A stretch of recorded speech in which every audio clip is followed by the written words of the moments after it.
मित्रों, राधे राधे। आज मैं आपको उस समय की कथा सुना रही हूँ जब भगवान कृष्ण द्वापर युग में राज्य करते थे। एक समय की बात है कि भी अपने सभा में सभी सभासदों के साथ बैठे हुए थे कि उसी समय सामने से एक व्यक्ति इतने सूर्य के समान चमकता हुआ चला आ रहा था। तो उन सभासदों ने कहा कि भाई, आज तो सूर्य देवी प्रभु अपनी सभा में आ रहे हैं। मगर जब वह पास आया तो भगवान बोले कि यह तो सत्रजीत है, जो भगवान सूर्य का बहुत ही बड़ा भक्त है और इसने भगवान सूर्य से स्वास्तिक मणि प्राप्त कर ली है। सत्रजीत ने आकर भगवान को प्रणाम किया और आकर बताया कि मैंने भगवान सूर्य से यह स्वास्तिक मणि प्राप्त कर ली है। इसकी विशेषता यह है कि 8 मन या रोज की 8 मन बाहर सोना देती है और इसके रहते कि वहाँ किसी भी समय अकाल या मृत्यु या दुख और शोक और संतोष नहीं होता है। भगवान ने कहा कि ठीक है, ये तुमने बहुत ही अच्छा किया है। वह कुछ देर बैठा रहा और उसके बाद वह चला गया। फिर भगवान कृष्ण ने सभी सभासदों के सामने आपस में बातचीत करते हुए हंसी मजाक में यह कह दिया कि ऐसी मणि तो राजा उग्रसेन के पास ही होना चाहिए, क्योंकि ये सब चीज़ें राज्य में नहीं होती तो बहुत अच्छा रहता। किसी सभासद ने जाकर सत्रजीत को बता दिया कि कृष्ण की मर्जी है कि वह तुम्हारी मणि के बारे में बात कर रहे थे कि राजा के लिए योग्य है। अब सत्रजीत के मन में यह भय फैल गया कि कहीं ऐसा ना हो कि कृष्ण मेरी मणि ले ले, इसलिए उसने अपनी शास्त्रिक मणि अपने छोटे भाई प्रसून को दे दी।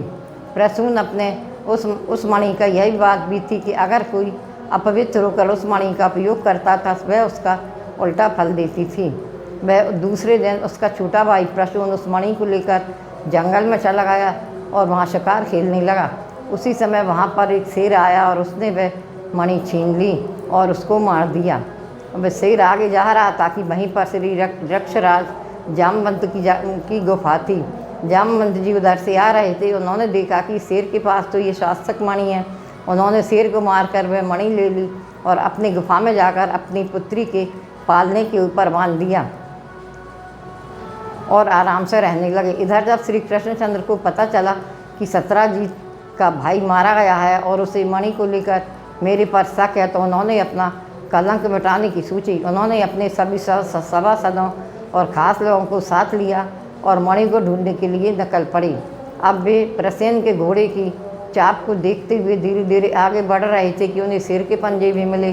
जब शेर के पंजे मिले तो वह जामवंत की गुफा तक जाकर बंद हो गए और वहीं पर शेर मारा हुआ पड़ा था। उन्होंने अपने सभासदों से कहा कि भाई, तुम 8 दिन तक मेरा इंतज़ार करना, मैं अब इस गुफा में जा रहा हूँ और अगर मैं नहीं आऊँ तो द्वारका में जाकर बता देना। भगवान गुफा के अंदर गए। उन्होंने वहाँ देखा कि बहुत रोशनी फैल रही है और एक धाय माँ अपनी पुत्री से कह रही कि हे बेटी, प्रसून को शेर ने मारा और शेर को तुम्हारे पिता जामवंत ने मारा। अब यह मणि तेरी ही है, तू चिंता मत करना। यह सुन भगवान कृष्ण समझ गए कि मणि इधर ही है। इतने में जामवंत आ गया और जामवंत और भगवान में बहुत युद्ध हुआ। आखिर में जामवंत हार गया और उसने कहा, प्रभु आप कौन हैं, आप अपना दर्शन दें, क्योंकि मुझे राम अवतार में भगवान ने कहा था कि कृष्ण अवतार में मैं तुम्हें दर्शन दूंगा।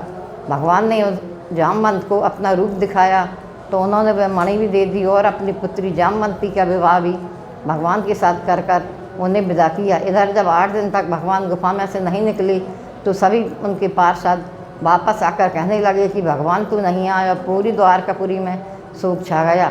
मगर जब भगवान जामवंती लेकर को पहुँचे तो सभी ने बहुत खुशियाँ मनाई।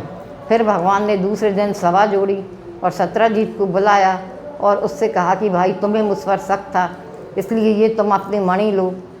और मैंने जो तुम्हारी मणि लाकर दे दी और पूरा वृत्तांत सुनाया। यह सुनकर सत्रजीत बहुत ही शर्मिंदा हुआ। उसने अपनी पुत्री और मणि दोनों को भगवान कृष्ण से लाने का अनुरोध किया, मगर उन्होंने उनकी पुत्री सत्यभामा से तो विवाह कर लिया, मगर मणि उसी को लौटा दी। भगवान ने कहा कि हे सत्रजीत, बिना सोचे समझे किसी पर इल्ज़ाम लगाना बहुत ही गलत है। मैंने अब इस कलंक को मिटा दिया है। यह सुनकर सभी पार्षद बहुत खुश हुए और जो कोई भी इस कथा को सुनता है, अगर उसके ऊपर भी कोई झूठा इल्ज़ाम लगाता है या झूठी बात करता है तो इस कथा को सुनने से ही उसका बुरा फल नष्ट हो जाता है। और भगवान की भक्ति प्राप्त होती है। जय जय श्री राधे।